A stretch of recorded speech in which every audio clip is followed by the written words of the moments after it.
नमस्कार सर। सच्चाई भी सच्चाई। क्या नाम है जी आपका? मेरा नाम धर्मवीर दास है जी। क्या काम करते हैं आप?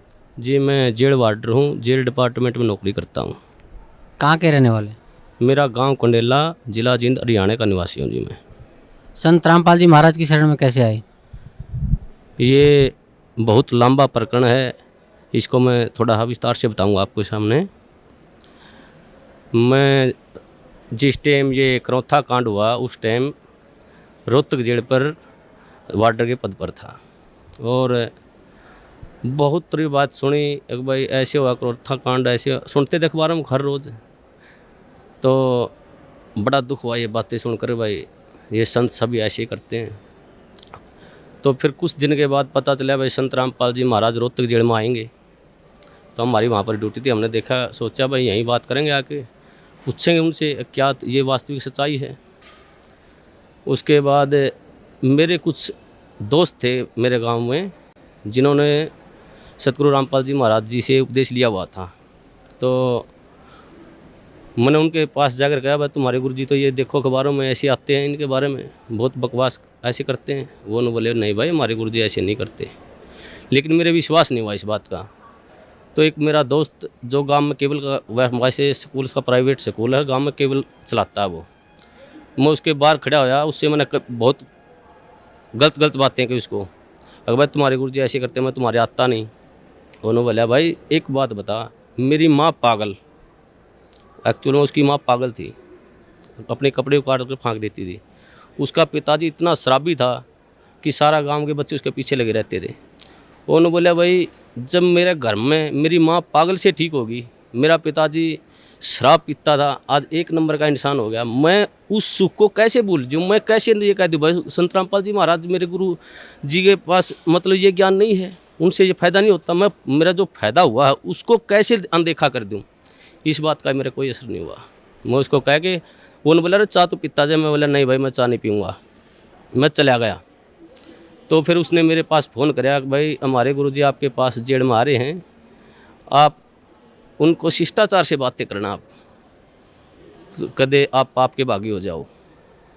एक मेरा बड़ा भाई ओम प्रकाश नाम है उसका, उससे भी पहले वो करौथा कांड में सहपरिवार जाया हुआ था, उसको भी मैंने फ़ोन पर बहुत ज़्यादा बातें की, भाई तुम वहाँ क्या करने गया था, आज फंस गया। वो थी ये कहा फ़ोन पे मेरे को अगर भाई मैं तुम्हारे को ही छोड़ दूंगा, मैं गुरुजी को नहीं छोड़ सकता। फिर भी मेरी बुद्धि ने काम नहीं करे, भाई एक भाई ये कह रहा है भाई तुम्हें ही छोड़ दूंगा, गुरुजी को नहीं छोड़ सकता। फिर भी मेरी बुद्धि ने काम नहीं कराया, मैं भाई ये तो पागल हो गए। उसके बाद फिर गुरुजी जेल में आए। जेल में आने के बाद वो दिन बहुत, मैं उस दिन को बहुत खुशकिस्मत मानता हूँ कि उस दौरान मेरी जहाँ पर गुरुजी बंद थे वहाँ पर मेरी ड्यूटी लगी हुई थी। तो गुरुजी आए, जैसे आके वहाँ बारक के अंदर लेट के शाम को, तो हमने ये सोचा भाई गुरुजी अब आए हैं, रिमांड से आए हैं, अब तो इनको आराम करते, सुबह बातें करेंगे। जब ही सुबह ड्यूटी पर फिर मेरे ड्यूटी वहीं लगनी थी, वहीं परमानेंट ड्यूटी होती थी एक महीने के लिए, मेरी वहीं ड्यूटी थी। उसके बाद गुरुजी यूँ से सुबह जैसे ही गुरुजी को मैंने नज़दीक ही गया, गुरुजियों ने मेरे से पूछ लिया अक भाई हवलदार कौन से गांव का है तू? माँ जी मैं कंडेला गांव का। गुरुजियों ने कहा भाई कंडेले के तो बहुत भगत हैं मेरे। माँ जी हाँ बहुत भगत हैं। हाँ गुरुजी संत रामपाल जी महाराज ने मेरे ही बड़े भाई का नाम ले दिया, एक ओम प्रकाश है भाई मेरा कंडेला का बहुत बढ़िया भगत है। देखो कितनी अखबार में कितनी सुनने के कारण मैं अपने भाई को मना कर दिया कि मैं नहीं जानता। इतना बुरा प्रचार सुनने के बाद मैंने अपने भाई को भी खुद मारा, माँ जा भाई मैंने ये कह दिया जी मैं नहीं जानता उसको। गुरुजी ने कहा भाई जान या ना जान मेरा भक्त है वो। माँ जी ठीक। गुरुजी ने मेरे को बिठाया, सृष्टि रचना सुनाई। मेरे को सृष्टि रचना सुनाने के बाद गुरुजी ने कहा बेटा ये बिल्कुल सत्य है जो सृष्टि रचना मैंने तेरे को सुनाई, इसको आपने ऐसे लगेगा जैसे ये मनगढ़ंत कहानी है। तो मैंने सृष्टि रचना सुनने के बाद मेरी ड्यूटी ऑफ हो गई, मैं चला गया। उसके बाद मैं संपर्क में, जैसे ही ड्यूटी होती हमारे गुरुजी में संपर्क में चला जाता, मैं वहाँ बैरक पे चला जाता और पूछता रहता। एक दिन मैंने वैसे पूछा गुरुजी आपके जो भगत हैं ये आपको परमात्मा मानते हैं? तो बोले भाई हाँ जी परमात्मा मानते बेटा मेरे को। माँ जी नहीं मानते परमात्मा, क्योंकि मेरे अंदर तो अड़ंगा भरा हुआ था, मैं 2 कौड़ी का इंसान। तो उन्होंने बोले क्या बात है बेटा? माँ जी जब आप भगवान मान लिए तो फिर उल्टा कदम क्यों रखना? वो फिर डर क्यों रहे हैं, हम तो सामने आना चाहिए। हमारे गुरु जी ने कहा बेटा कोई बात नहीं, अब थोड़े डर रहे हैं, वो सामने भी आएंगे। तो ऐसे हर रोज़ मैं गुरुजियों से पूछता जी ये जो आप मार्ग बता रहे, ये रोड़ा क्यों हुआ, क्या कारण था इसका। तो गुरुजियों ने बताया बेटा ये सत्तर प्रकाश पुस्तक पर रोड़ा था सारा, मैं प्रोजेक्टर पे दिखाता था इसको, और ये जितने भी आर्य समाजी हैं, ये आचार्य बैठे हैं, ये इसको बेच कर रोजी रोटी बना रहे हैं। इसमें वास्तविकता कुछ लिखी हुई है और समाज को बता रहे हैं कुछ अलग। तो उस बात पे ये रोड़ा था सारा। तो मैं एक इस परोपकार का ये काम कर रहा हूँ, ये भक्ति विधि सही बता रहा हूँ। मैं कहने लगा जी इस पृथ्वी पर ऐसा इंसान कोई नहीं जो परोपकार के लिए निस्वार्थ भाव से कार्य करता हो। तो गुरुजी ने कहा बेटा ये दास है। तो उस टाइम मेरे वैसे तो मन में अड़ंगा भरा था, मेरे गुरुजी ने कही, मेरे उस बात का विश्वास माँ जी मेरे ये बात जचती नहीं। तो उन्होंने बोला बेटा जचो या ना जचो, मैं तेरे को जो बता रहा हूँ ये सत्य है। तो उस प्रभाव से मैं गांव में जो मेरा दोस्त केबल चलाता था उससे कहने लगा मैं तू कैसेट चढ़ा कर गुरुजियों ज्ञान में ज्ञान, तो तत्व ज्ञान संदेश की कैसेट थी, उसमें जैसे मैं हर रोज़ घर जाता रहा तो वो कैसेट चलवा देता। एक दिन मैं कैसेट सुन रहा था, रात के 9:30-10 बजे का टाइम था। तो एक कैसेट इतनी मार्मिक कैसेट थी, उसमें मैं क्या बताऊँ, मेरे गुरुजियों के लिए मेरा हृदय फाट गया था। वो परमात्मा सतगुरुदेव उन्होंने कहा कि इस दास की जीभ कट जाए अगर झूठ बोलता हो तो मैं इस परोपकार समाज के लिए ज्ञान छुड़ा रहा हूँ। तो गुरुजियों ने वो ज्ञान सुना, मेरे भीतर में लगी वह बात, भाई ये संत ये कह रहे हैं कि दास की जीभ कट जाए, अब मैं कोई स्वार्थ नहीं मेरा। तो मेरे वह बात भीतर में लगी। उस दौरान फिर मैंने वो बात गुरुजियों से कही, माँ गुरुजी ऐसी ऐसी कैसेट सुनी आपकी, बहुत निर्मल ज्ञान है। फिर मेरे जो भीतर अड़ंगा भरा हुआ था वो बार बार फिर वो वापिस हटा देता था उस ज्ञान को। एक दिन रात को 2 बजे मेरी ड्यूटी थी, मैं गुरुजियों के पास गया तो गुरुजियों ने फिर बिठा के मेरे को कहा बेटा ऐसी भक्ति करनी चाहिए परमात्मा की। तो गुरुजियों ने जो सुनाया सारी भक्ति बताने के बाद कहा बेटा आई तेरे कुछ समझ में बात। मेरे मुँह से ऑटोमेटिक, वैसे मैं कहना भी नहीं चाह रहा था, मेरे से यार जी आप बिल्कुल सत्य है, आपका ज्ञान बिल्कुल सत्य है, मैं ही ऐसा पापी हूँ जो मेरे अंदर नहीं समाया ये ज्ञान।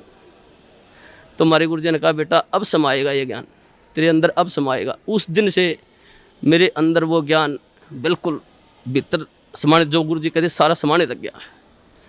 एक दिन जैसे ही गुरुजी ऐसे घूम रहे थे, मैं भी वहाँ पर बैठा, जब लोग मैंने उपदेश नहीं दिया था, मैं वैसे ज्ञान सुनता था मैं। तो एक भक्त ने एक जैसे मुलाजिम आया, वो मेरे साथ का साथ थी, उसने आते ही गुरुजी से कहा, हंसते हुए कहा अक जी आपको तो मिट्टी में मिला दिया। हमारे गुरुजी ने कहा हाँ बेटा मिट्टी में मिला दिया भाई।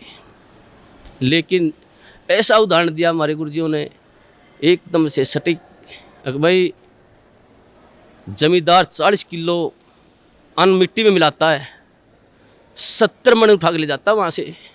वैसे तो इस पृथ्वी पर संत आता वो जेड़ मारना नहीं चाहिए वैसे तो, लेकिन इस संत को, इस दास को याद कराया करेंगे कि उन दुष्ट आचार्यों ने अपनी रोजी रोटी के लिए ऐसे संत को जिसकी आंखों में बिठाकर पूजा करनी चाहिए उसको जेल में डलवा दिया। ऐसा मार्ग जो पृथ्वी पर संत जयपाल जी महाराज जी चला रहे थे, उस मार्ग को लगभग 2.5 वर्ष के लिए बंद करवा दिया। ऐसा मार्ग, ये परमात्मा ऐसा गुरुजियों से वहाँ देखता, जो गुरुजियों पर आरोप लगाए गए ऐसे आरोप, इंसान पागल होकर मर जाए, ये तो समर्थ परमात्मा है। इन्होंने तो वहाँ पर इतनी भी शकीन नहीं थी इनके, हर बार ऐसा निर्मल ज्ञान, ऐसा प्यारा ज्ञान। फिर उसके बाद हम गुरुजियों से मैं कहता हूँ गुरुजी नाम उपदेश दो दास को। तो मेरे गुरुजियों ने मेरे को मना कर दिया कि बेटा अभी नहीं, आप और थोड़ा समझो ज्ञान को, और थोड़ा ज्ञान को समझो, उसके बाद लेना ज्ञान आप उपदेश। मैं घर जाता कैसेट चलवा लेता, मेरे जो दोस्त था उससे भाई कैसेट चला गुरुजियों की, वो कैसेट मैं सुनता रहता। तो जैसे मेरी भक्तमती थी, मेरी घरवाली थी, वो मैं बाहर जाता तो ऑफ कर देती चैनल को, दूसरा लगा। मैं कहता जी आप इसको बंद मत करो, ये मैं सुनता हूँ, आपने नहीं सुनना तो आप आराम से वो करो। तो मैं हर रोज़ सुनने लगा गुरुजियों का ज्ञान, तो वो मेरे भीतर समाता गया। उसके पश्चात कई बार गुरुजियों से वहाँ पर जेल के अंदर, जैसे मैं गुरुजियों से बताता गुरुजी आपके ये सत्संग सुना मैंने, तो गुरुजी फिर दोबारा बताते मेरे को। तो ऐसे होते होते लगभग 6 महीने चले गए और 1 साल से ऊपर लगभग 1.5 साल गुजर गया। फिर मेरी ड्यूटी प्रशासन ने मेरे को क्या कराया कि ये तो संत रामपाल जी को मिलने जाता है, इसकी ड्यूटी बाहर लगा दो जेल से। मेरी ड्यूटी बाहर लगा दी गई। बाहर लगाने के बाद अंदर मेरे को जाने नहीं दें, ज्ञान और नाम उपदेश मेरे को मिला नहीं। एक दिन वैसे गुरुजी, सोमवार का दिन था, 24 अगस्त को 2 बजे गुरुजी मुलाकात पर आए हुए थे। उन्होंने आने के बाद मैं जैसे ही मौका लगा कर डोडी में चला गया और मैंने ऐसे गुरुजियों की तरफ ऐसे आदर भाव से प्रणाम किया। गुरुजी ने इशारा कर दिया मेरी तरफ, बेटा इधर आ जाए। मैं चला गया। जाते ही परमात्मा ने, सतगुरुदेव रामपाल जी महाराज ने मेरे को नाम उपदेश दिया और कहा बेटा बाहर जल और मिश्री ले लेना, भक्तों को कह देना। वो दिन है, मेरे को उस दिन से ऐसे नाम उपदेश मिला। तो हमारे नाम उपदेश लेने के पश्चात जो प्रशासन था, जेल प्रशासन, सभी मुलाजिम, सुप्रिटेंडेंट, सभी हमारे खिलाफ 2-4 और दोस्त थे मेरे साथ, कई और दोस्त थे जिन्होंने साथ में नाम लिया था। तो प्रशासन खिलाफ हो गया। उन्होंने एक दिन हमारे को बुलाया और कहा भाई आप वर्दी में लेटते हो, यहाँ उस रामपाल के चरणों में पढ़ते हो, आप यहाँ पर सारा प्रशासन ये महसूस करते हैं, बेइज्जती महसूस करते हैं। हमने कहा जी परमात्मा की बातें हैं, हम तो कौन कहने वाले हैं। परमात्मा ने की दास है, सतगुरुदेव रामपाल जी महाराज की दास है। मैंने जेल सुप्रिटेंडेंट को कहा जी आप जिस वक्त ड्यूटी पर आते हो आप परमात्मा को मानते हो? तो वो कहने लगे जी मैं मानता हूँ। उस सुप्रिटेंडेंट को मैंने कहा कि जी आप जब घर से आ रहे हो तो रास्ता मंदिर पड़ता हो तो आप वहाँ झुको नहीं गए, उसके प्रणाम नहीं करोगे? जी बोले भाई मैं करके आऊँगा प्रणाम। तो मैंने कहा जी हमारी तो परमात्मा सतगुरु रामपाल जी महाराज है, मंदिर भी हमारे, तो ये सब कुछ ही है जी, हम नहीं रुक सकते जी, हम प्रणाम करेंगे ही करेंगे। आप हमारे को सस्पेंड करो, डिसमिस करो, कुछ भी करो। तो उन्होंने बोले भाई ठीक है, तुम नहीं मानते तो करते रहो। तो ऐसे ही सारा प्रशासन का ये सिस्टम चलता रहा जी।